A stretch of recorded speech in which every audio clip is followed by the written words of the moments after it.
Quote, "If the best minds in the world had set out to find us the worst possible location in the world to fight this damnable war, the unanimous choice would have been Korea." This quote was by Dean Acheson, U.S. Secretary of State.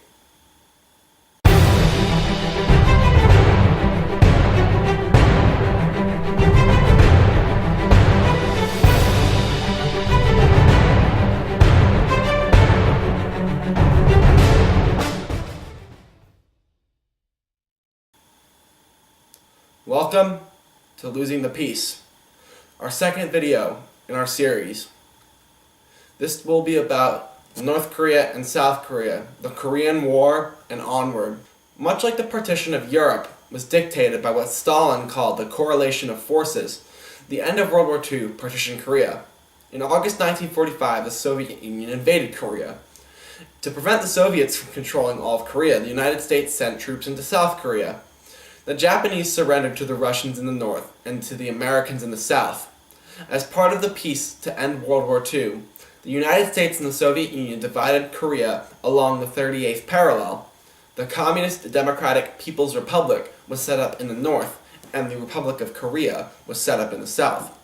Both the north and the south wanted to reunify the country under their own rule. On June 25, 1950, North Korean troops attacked the 38th parallel, moving toward the South Korean capital of Seoul. The United Nations Security Council passed a resolution condemning the invasion, urging a ceasefire and asking member nations to assist South Korea. The Soviet Union had been boycotting the United Nations Security Council based on the refusal to seat a delegate from Communist China. The United States and 15 other nations sent troops as a part of United Nations military effort that was headed by General Douglas MacArthur. Truman did not seek a formal declaration of war from Congress, and Korea became known as a, quote, police action. The entry of the United States signaled a reversal of policy toward Korea. The United States had begun to withdraw troops from Korea in 1948. In January 1950, the Secretary of State, Dean Acheson, stated that the Korean Peninsula lay outside the defense perimeter of the United States. The signals, unintentionally sent by the United States, gave weight to future President Reagan's, quote, "weakness only invites aggression." The decision to become involved in Korea can only be understood in the context of the Cold War. Truman was anxious because of the Soviets' acquisition of the atomic bomb in 1949, and the Soviets' intervention in Greece and Turkey. Truman had authorized the National Security Council to do an assessment of the Soviet and American military capabilities. The result was NSC 68, which recommended increases in military funding to contain the Soviets. Truman was also insecure because of the 1949 resolution to bring communist Mao Zedong to power in China. Mao signed a treaty with the Soviets in 1950, forging an alliance among the two major communist nations. Truman was being criticized as being, quote, soft on communism, as Senator McCarthy was beginning hearings on communists in the United States. The 38th parallel became the proverbial line in the sand for containment of communism, and the crossing of that line shifted the doctrine of containment from economic and political doctrine to a military doctrine. The shift in United States policy was evident in President Harry S. Truman's statement on Korea, issued on June 27, 1950, where he had said, "The attack upon Korea makes it plain, beyond all doubt, that communism has passed beyond the use of subversion to conquer independent nations and will now use armed invasion and war." MacArthur built his own intelligence community within his command in Tokyo, Japan. The United Nations troops were successful in pushing the North Koreans back past the 38th parallel. MacArthur continued his advance by continuing to push the North Koreans back to the Yalu River. In October 1950, MacArthur told Truman that the war would be over by Thanksgiving and the troops would be home by Christmas. MacArthur's intelligence told him that China would not intervene, and even if they did intervene, they would be limited to 50,000 troops. MacArthur didn't think that China would not be so reckless to take on the United States, and that Mao was taking clues from Stalin. For Mao, the conflict had ramifications for both foreign and domestic Chinese policy. In foreign policy, Mao was not controlled by the Soviets, and in domestic policy, Mao saw that having an external enemy gave him the ability to consolidate his power at home through purging any internal opposition. Stalin was actually encouraging Mao to attack, but not offering any troops or air support. MacArthur was also wrong about the Chinese troop strength in Korea. In October of 1950, China had already over 300,000 troops in Korea.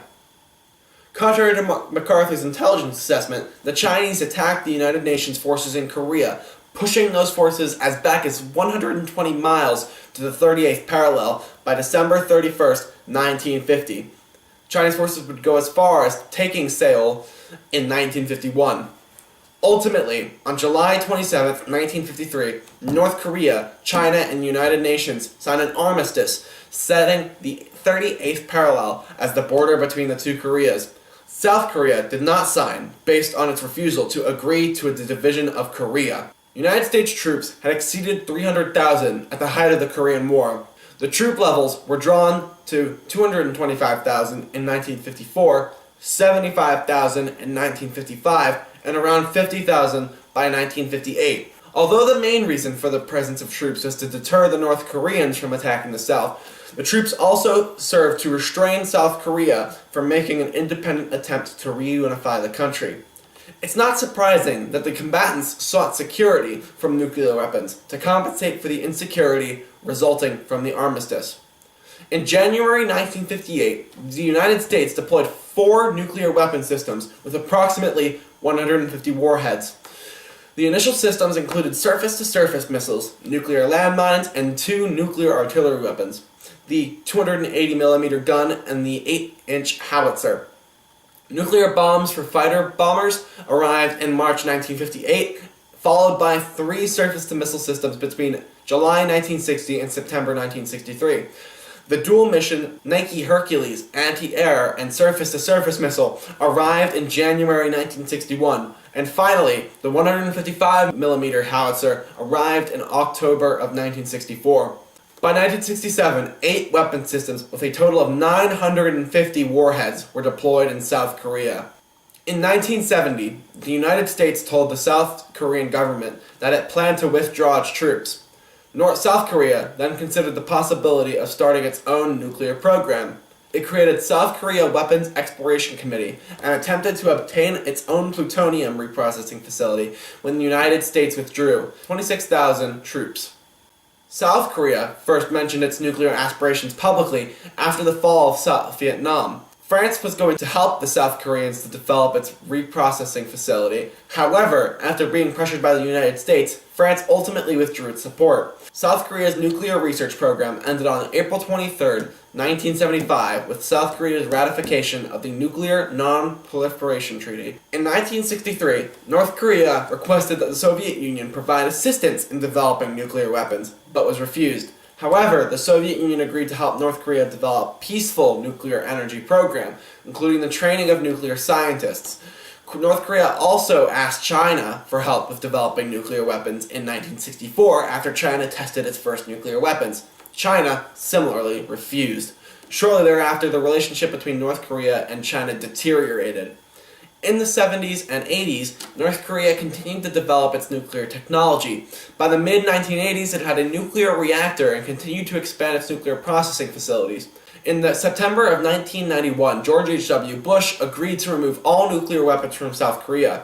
That led to some success in getting North Korea to submit inspections of their nuclear facilities. However, North Korea began to deny access to certain sites. The United Nations authorized ad hoc inspections. North Korea threatened to withdraw from the Non-Proliferation Treaty in 1993. However, after intense negotiations, the United States made another deal with North Korea and promised not to use nuclear weapons against North Korea. Skipping to recent times, the softening of relations between North and South Korea helped facilitating a discussion between the United States and Korea, which led to the June 2018 summit meeting between Kim Jong-un and President Trump in Singapore, marking the first face-to-face meeting between the leaders of North Korea and the United States in all of history. In 2019, the president had another conference in Hanoi, Vietnam, to discuss denuclearization in the region.